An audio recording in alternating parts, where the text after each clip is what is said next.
You're listening to T-Sequence Narratives. This is a story that stayed quiet while it was happening. It's being remembered now because the silence around it lasted longer than expected. It didn't happen all at once. There wasn't a single moment where everything collapsed or announced itself. It felt more like the day continuing after something important had already ended, without anyone acknowledging it. Morning still arrived on time. Light came through the same window. The room looked familiar enough that nothing seemed urgent. I remember noticing how ordinary everything still was. The floor felt the same under my feet. The air didn't change. If anything had ended, it did so quietly, without interrupting the schedule of the day. There was a sense of completion without relief. Not peace, not closure, just the absence of something that used to demand attention. I sat longer than usual before standing up, not because I was tired, but because there was no reason to move quickly anymore.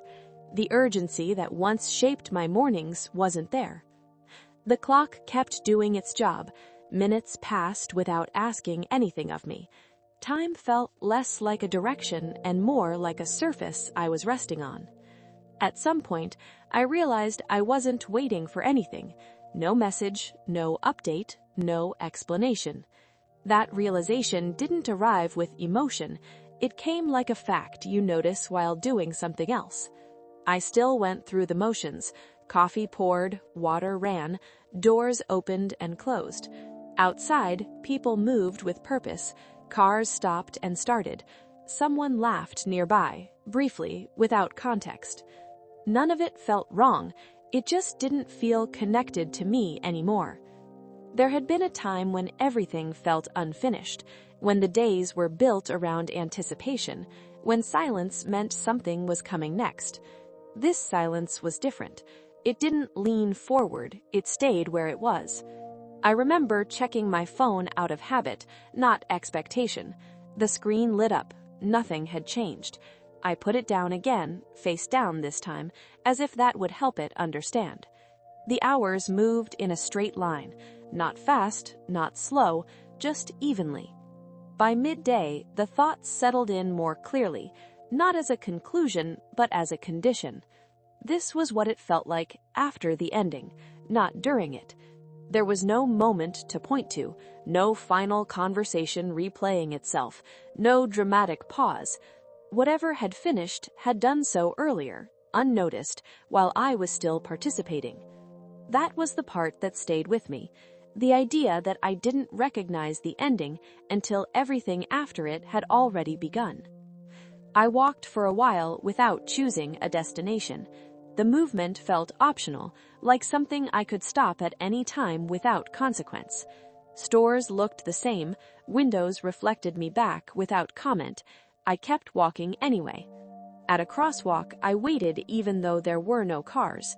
The signal changed. I crossed.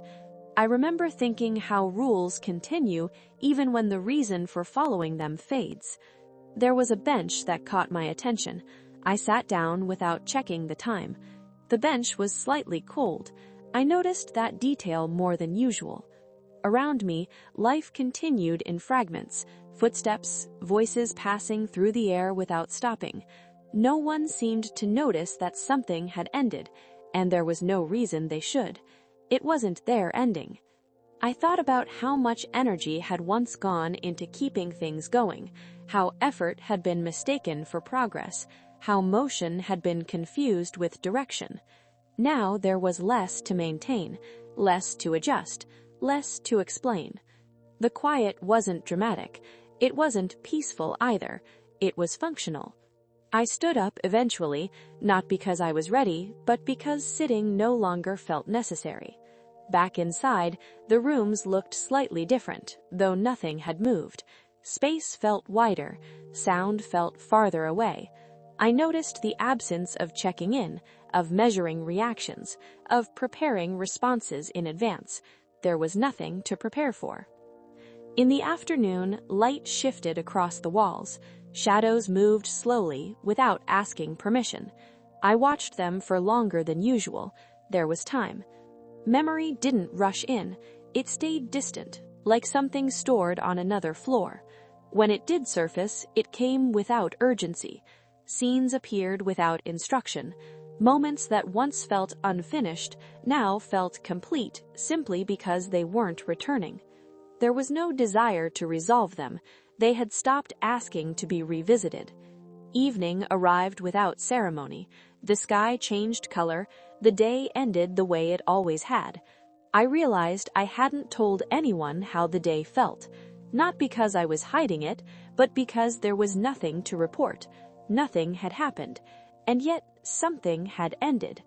Dinner was simple, the kind of meal you make when you're not marking the occasion. I ate slowly, noticing textures more than taste. There was no rush to finish. Later, lights were turned off one by one. Darkness filled the spaces evenly. In bed, I waited for the familiar replay, the reviewing of events, the mental sorting. It didn't come. Sleep arrived without resistance. The next day looked similar. That's when it became clear it wasn't a pause. It was a continuation without the thing that used to define it. Days followed in a line, each one confirming the same quiet truth. Whatever had felt finished stayed that way. Not resolved, not explained, just no longer active. And over time, even that realization softened. It became background. The absence stopped announcing itself. Life adjusted without instruction, and the ending, if it could be called that, remained unspoken. The moment is remembered now because the quiet afterward lasted longer than the event itself. You've been listening to T-Sequence Narratives. Some moments don't end, they just stop being spoken about.